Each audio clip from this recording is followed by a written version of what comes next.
What's going on, guys? Welcome back to another What's in the Bag, son. And this is what's supposed to be my monthly update videos where I basically show what I've got each month, but sometimes, of course, I'm not buying as much as other months. So this is going to be for May and June, what I received then. And this video is going to be quantity over quality for sure. Lots of quality these 2 months, but I happened to find a garage sale that was getting rid of a lot of DVDs for real cheap. So funny enough, by the end of the garage sale, the people basically were just like, fuck it, take everything for like a really ridiculously cheap price. So I had basically a box of films to look through with my cousin, and I basically took everything that interested me and refurbished them. So I have a stack of free DVDs, which is awesome, and I can never complain about that.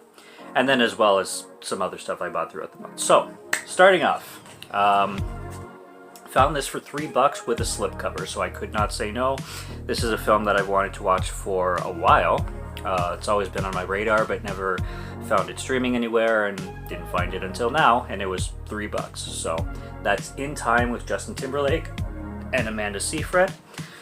Comes with a slip, which I was really happy about, and definitely like not damaged whatsoever, so good find on that one. It was cool, cheesier than I thought it was going to be, and not as like epic action movie as I thought it was going to be. It's a little corny in some parts, however it's still entertaining, and it's a lot of fun, so it's not bad. I gave it 2 out of 5. Had a fun time with it. This one I found streaming on Tubi a few months ago, probably like 2 months ago. I loved it. I mean, first of all, I love Jean-Claude Van Damme, so there's a clue.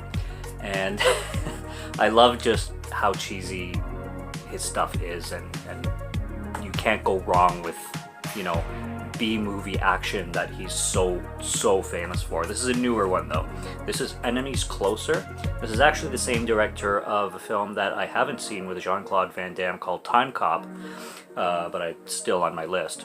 This one, corny as all fuck, but so much fun. It's when did this come out? This also has Orlando Jones in it, who does a wacky performance, and this is a 2014 film, so not 90s. Definitely a little bit newer. I got a few things here that's going to be for 31 Days of Horror, so here's a little sneak peek at some of them, and I haven't seen any of them yet because I'm saving it for October, so I will be watching The Sadness. I only hear amazing things about that, especially for the gore. I'll be watching Phantom of the Mall in this beautiful Arrow packaging that I love when Arrow puts these out. I'm looking forward to be picking up Wild Things and True Romance, which they just put out in those limited edition packs. So hopefully be picking them up soon, but can only work so much with finances sometimes.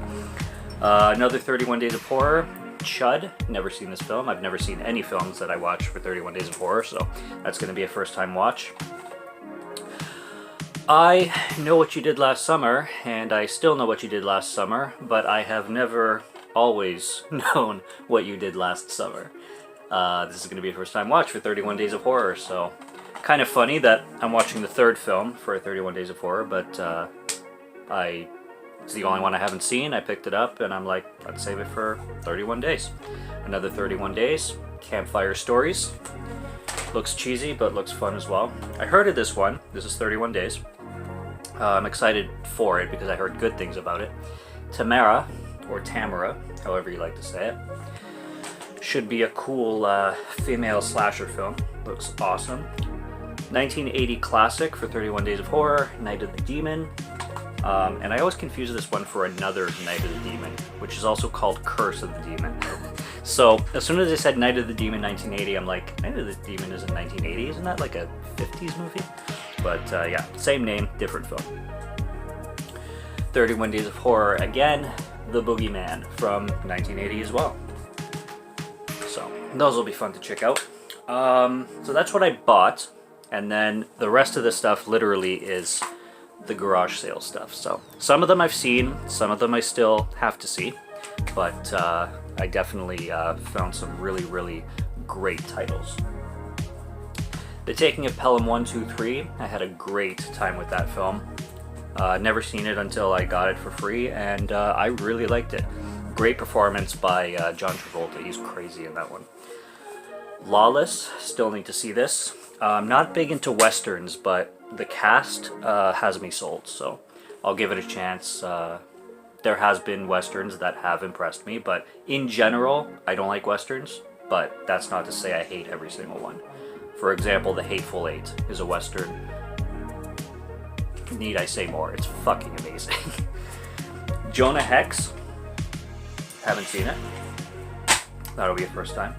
Clash of the Titans, I put it on. I wasn't expecting anything, and it actually impressed me. I liked the creature effects. It's a fun popcorn movie. Nothing bad to say about that. The Town, directed by Ben Affleck. Really good. It's a classic heist movie. I've seen better heist movies, but I can't take anything away from The Town. It's a really, really great flick. The Ugly Truth. It's corny as hell, but it's also hilarious. I really like Gerard Butler's character in it. He makes me laugh. He's the perfect, stereotypical womanizer. It's amazing. Here's a movie that I expected nothing from because it sounded ridiculous. And then I watched it and it was actually good. Strangely enough. It's a Jon Favreau film, and it's Cowboys and Aliens. I was not sold on the title. I mean, I just skipped this movie completely and had no interest in it until I got it for free, and then I put it on and I'm like, holy fuck, how do you make Cowboys and Aliens actually amazing? It's actually really, really freaking good. I gave that a 4 out of 5, funny enough. Here's a film I had no expectations on. I thought it was going to be some chick flick that I would have no interest in. I eat my words. This was great. New in town. This is Renee Zellweger and Harry Connick Jr. It is corny. I mean, it is corny as fuck, but it's actually really, really funny and heartwarming. Especially the Minnesota accents that the characters have in this film.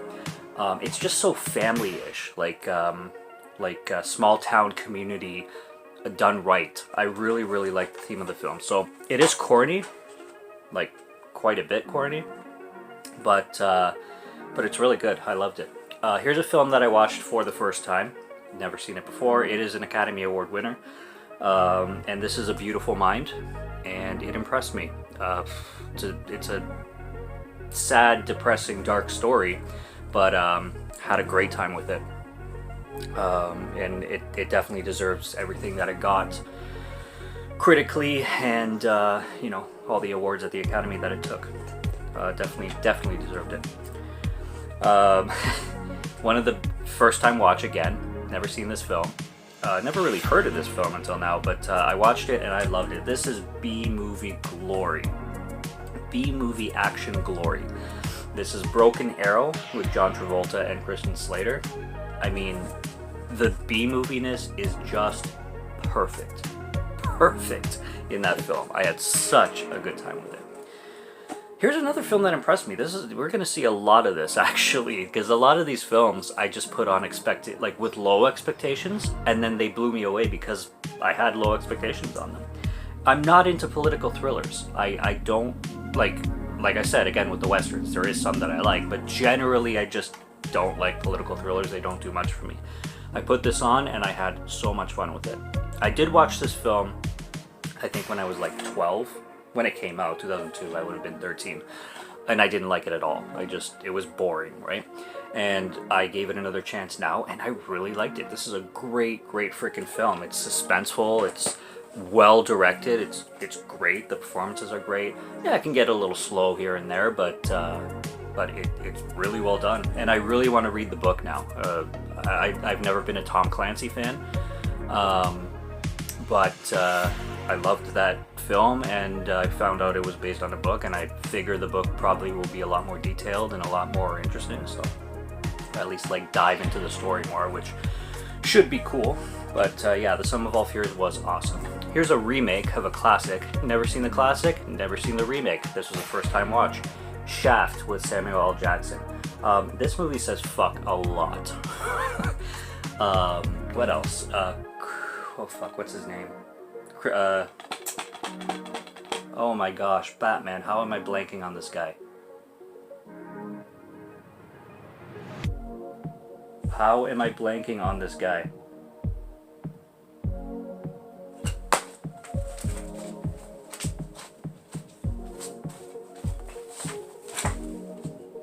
Christian Bale. I was gonna go get Batman to see his name. I'm like, he's in this fucking movie. Why don't I just look at the back? Christian Bale. How do I blank on Christian Bale? His performance is legendary. So good. He does a great job in this. He's a piece of shit, but he does a great job in this. Samuel L. Jackson's awesome as always. And like I said, I want to watch the classic because it's coming out on Criterion, so I'll probably be, well, I'll likely be buying it. And yeah, it's awesome. This movie sucks, the one I'm about to show you, but it's fun. I can't deny the cheap popcorn thrills that it has, even though the film is ass. I mean, not ass, but it's pretty bad. And that's Fantastic Four, the first not the, I think it was Roger Corman that produced it, but not that Fantastic Four from the 70s or whenever. The 2004 Fantastic Four, I guess. The one with the really annoying Chris Evans in it. It was fun. It's a stupid movie. It's stupid as hell. No denying that, but it's fun. So I say it all the time. If a film can entertain me, that's all it needs to do. It could be stupid as fuck, but if it can entertain me, good enough for me. Tomb Raider: The Cradle of Life.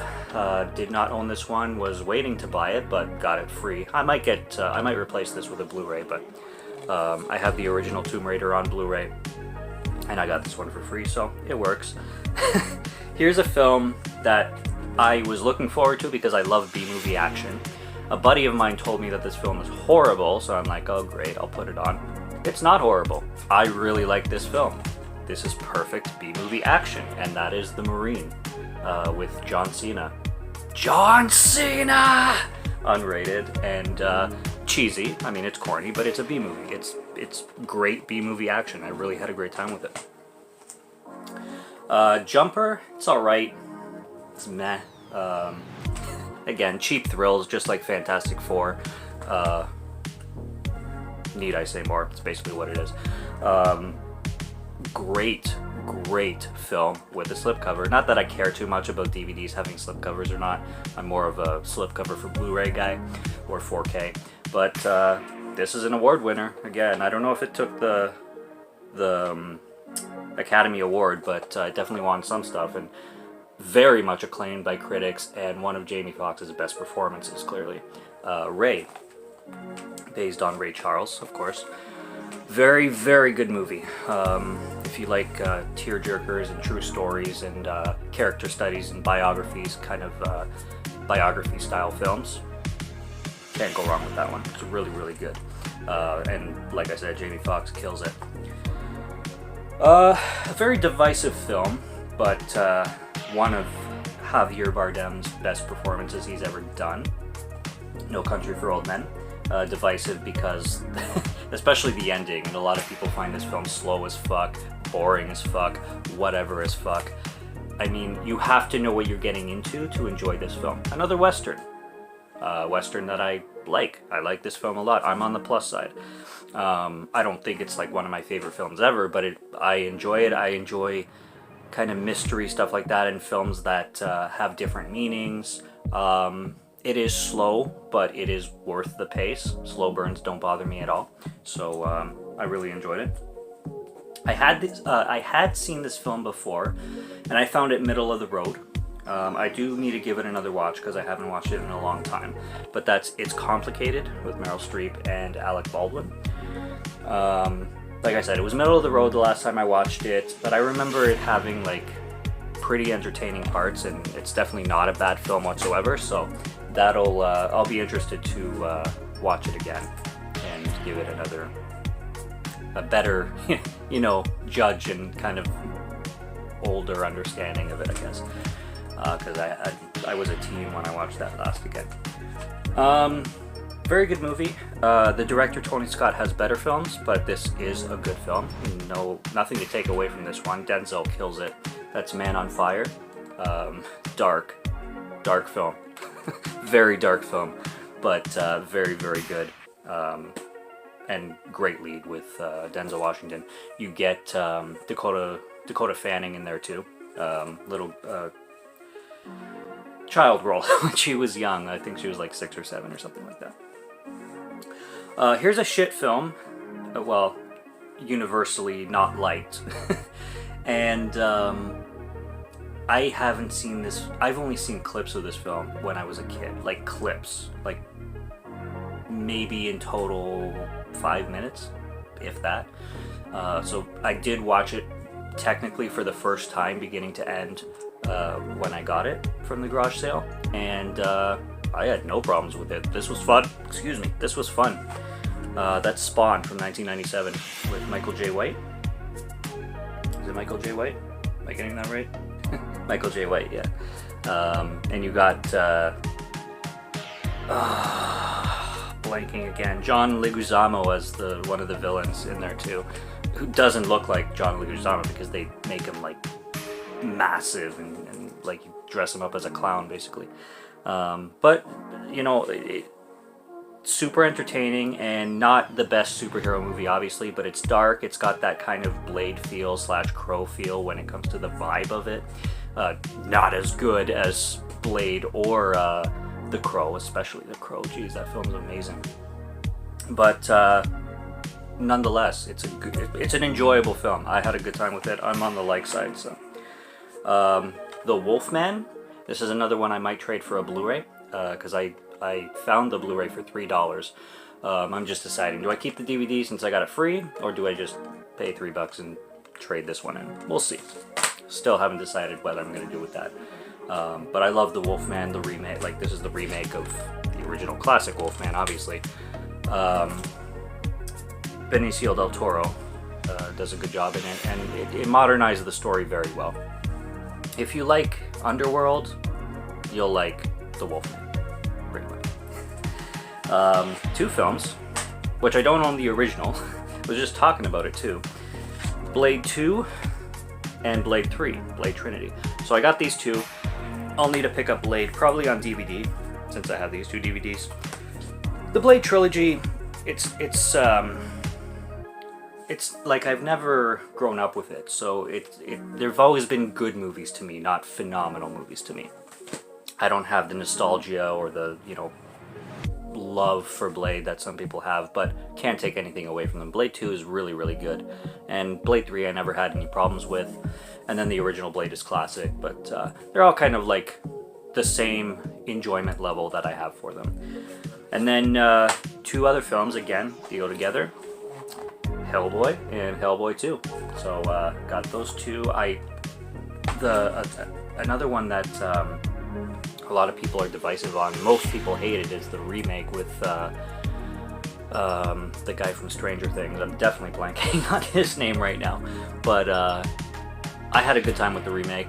It's just stupid, cheesy, popcorn fun. It's a mess of a movie, but it's entertaining in the same way that Fantastic Four was entertaining.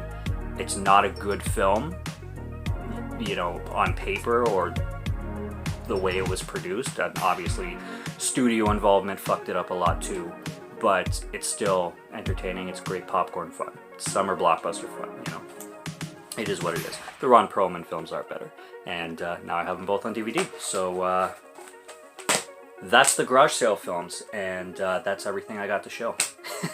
So that's May and June's What's in the Bag, Son? And yeah, definitely a lot has been added to my shelf. And we'll see what we get next. So stay tuned for more and check out the content on my channel if you're interested. Subscribe if you're interested to Morgan Film Fan. Subscribe to Morgan Film Fan if you like to listen to my voice or if you like my film reviews. And I'll be back with more when I can. So until next review, have a great one. Take care and cheers.